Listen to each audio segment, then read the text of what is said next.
एक गांव के सबसे दूर कोने में घने जंगलों के बीच एक पुरानी और खंडहर सी हवेली खड़ी थी। इसका नाम गांव के लोग भूतिया हवेली रख चुके थे। गांव के बुजुर्गों का कहना था कि यह हवेली एक समय बहुत ही शाही और आलीशान हुआ करती थी, लेकिन एक रहस्यमयी घटना ने इसे खंडहर बना दिया। कहानी थी एक सुंदर महिला राधिका की। वह हवेली की मालकिन थी और अपने खूबसूरती के लिए पूरे गांव में मशहूर थी। लेकिन राधिका की एक खौफनाक आदत थी। वह अपनी खूबसूरती की तारीफ सुनने के लिए किसी भी हद तक जा सकती थी। एक दिन उसकी हवेली में एक अजनबी युवक आया। वह युवक था अर्जुन, जो एक साहसी और जिज्ञासु इंसान था। अर्जुन ने सुना था कि हवेली में अजीब घटनाएं होती हैं और इस बारे में जानने के लिए उसने वहां जाने का मन बना लिया। गांव वालों ने उसे बहुत समझाया, लेकिन अर्जुन नहीं माना। वह जानता था कि गांव में कोई भी हवेली के पास नहीं जाता, लेकिन उसे यह एक पुरानी अफवाह लग रही थी।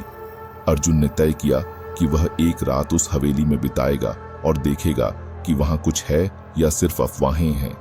रात का समय था। हवेली के आसपास घना अंधेरा छाया हुआ था।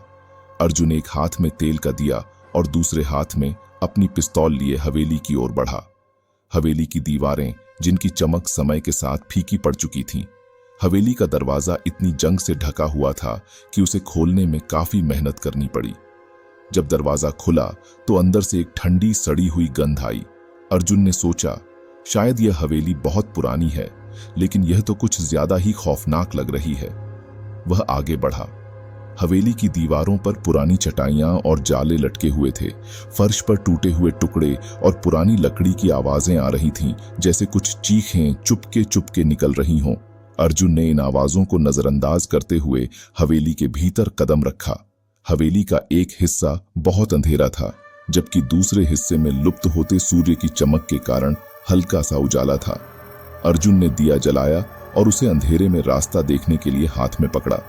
जैसे ही वह अंदर बढ़ा, एक हल्की सी खटखटाहट की आवाज आई। वह रुका, लेकिन जल्दी ही यह सोचा कि यह सिर्फ पुरानी हवेली की आवाजें हो सकती हैं। अर्जुन ने हवेली के भीतर के कमरों का निरीक्षण किया। एक कमरे में एक बड़ा सा पुराना आईना रखा हुआ था।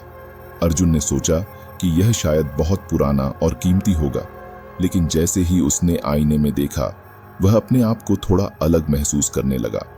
उसकी आंखें थोड़ी अजीब सी नजर आईं, लाल और जलती हुई। उसका चेहरा अलग सा हो गया था।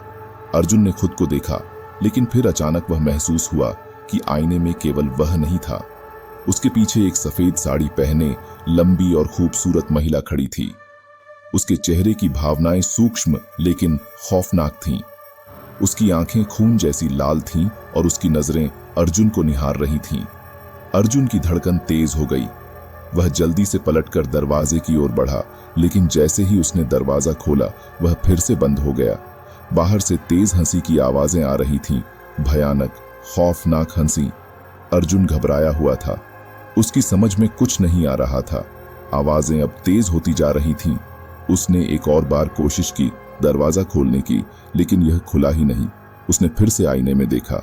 अब सफेद साड़ी वाली महिला आईने से बाहर आ चुकी थी और अर्जुन की ओर बढ़ रही थी।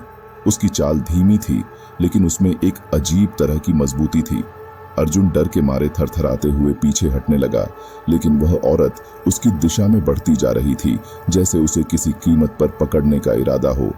अर्जुन ने डर के मारे बाहर निकलने का सोचा, लेकिन वह औरत अब बहुत पास आ चुकी थी।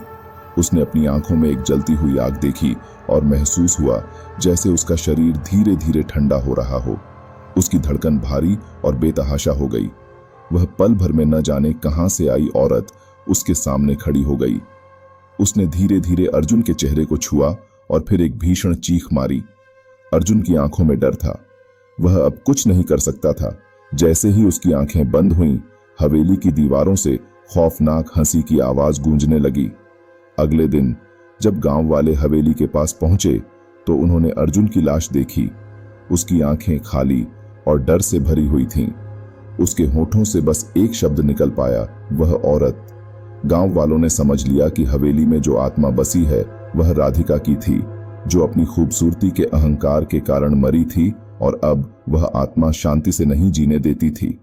अब उस हवेली को लेकर गांव में और भी ज्यादा डर फैल गया।